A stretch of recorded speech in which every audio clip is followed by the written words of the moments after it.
Parshuram. Parshuram, also referred to as Rama Jamdagnya, Rama Bhargav and Virarama, is the sixth avatar among the Dashvatara of the preserver god Vishnu in Hinduism.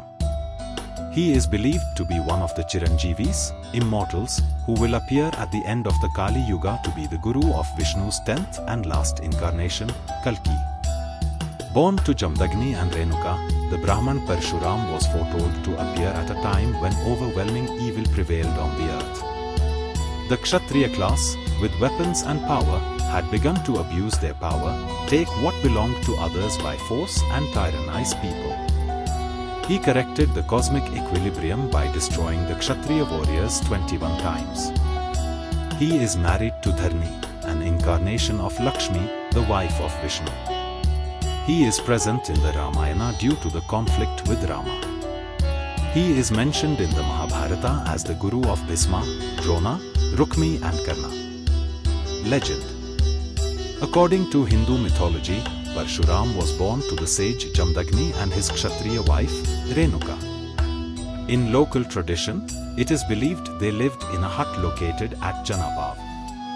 They had a celestial cow called Surbhi, which gives them all that they desire. Surbhi is the daughter of cow Kamadhenu. A king named Kartvirya Arjuna, not to be confused with Arjuna, the Pandav, learns about this cow of plenty and wants it. He asks Jamdagni to give it to him, but the sage refuses. While Parshuram is away from the hut, the king takes it by force. When Jamdagni pleads his case and seeks for the return of the cow, the king strikes him with his fist, killing him. Parshuram learns about this crime and is upset. With his axe in his hand, he challenges the king to battle.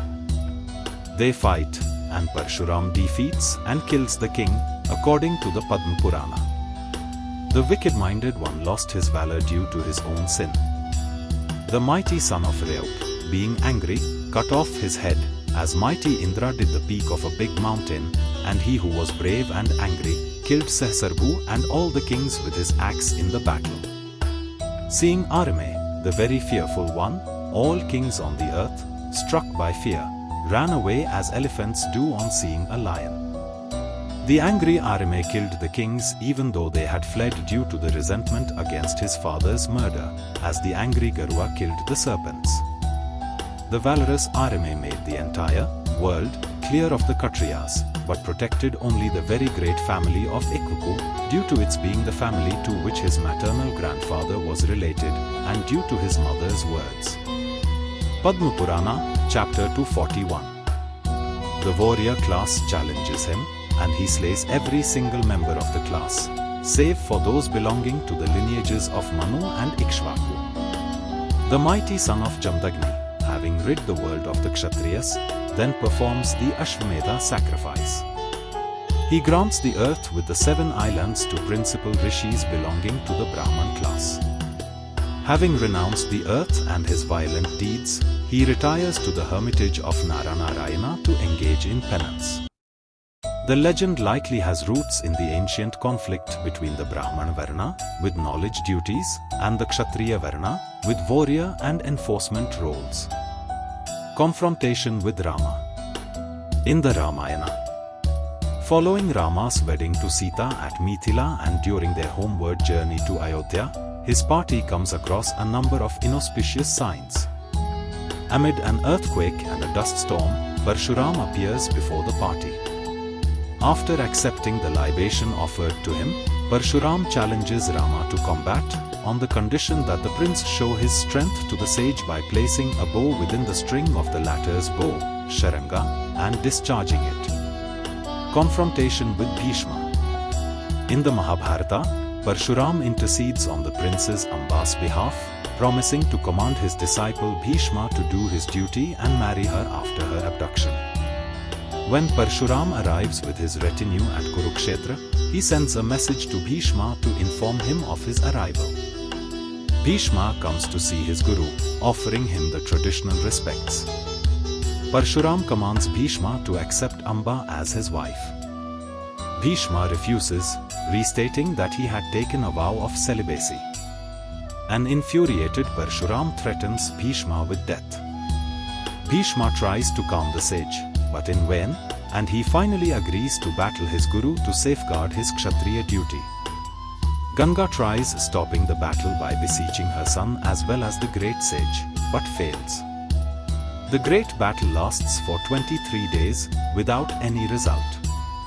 On the 24th day, when Bhishma chooses to use a deadly weapon, at the behest of the divine sage Narada and the Devas, Parshuram ends the conflict and the battle is declared a draw.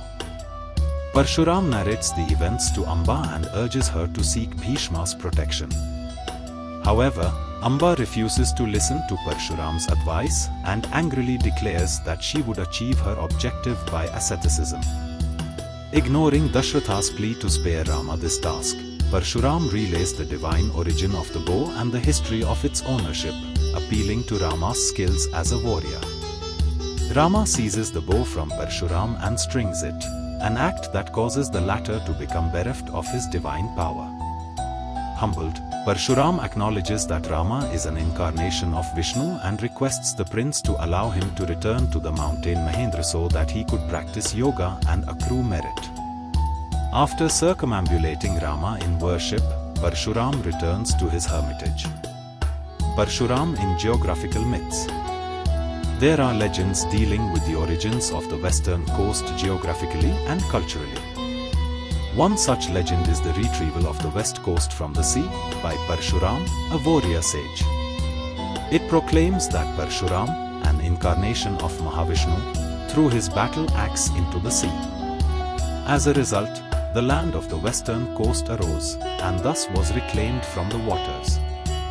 The place from which he threw his axe, or shot an arrow, is on Salher Fort, the second highest peak and the highest fort in Maharashtra, in the Baglam Taluka of Nashik district of Maharashtra. There is a temple on the summit of this fort dedicated to Parshuram, and there are footprints in the rock 4 times the size of normal humans. This fort on a lower plateau has a temple of goddess Renuka, Parshuram's mother, and also a Yagya Kunda with pits for poles to erect a Shamiana on the banks of a big water tank. According to the Sangam classic Purnanuru, the Chera king Senkuttuvan conquered the lands between Kanyakumari and the Himalayas. Lacking worthy enemies, he besieged the sea by throwing his spear into it. According to the 17th century Malayalam work Keralolpati, the lands of Kerala were recovered from the sea by the axe-wielding warrior sage Parshuram, the 6th incarnation of Vishnu. Hence, Kerala is also called Parshuram Kshetram, the land of Parshuram. Parshuram threw his axe across the sea, and the water receded as far as it reached. According to legend, this new area of land extended from Gokarna to Kanyakumari. The land which rose from sea was filled with salt and unsuitable for habitation, so Parshuram invoked the snake king Vasuki, who spat holy poison and converted the soil into fertile lush green land. Out of respect, Vasuki and all snakes were appointed as protectors and guardians of the land. P.T. Srinivasa Iyengar has theorized that Senkuttuvan may have been inspired by the Parshuram legend, which was brought by early Aryan settlers. In present-day Goa, or Gomantak, which is a part of the Konkan, there is a temple in Kanakona in South Goa district dedicated to Parshuram.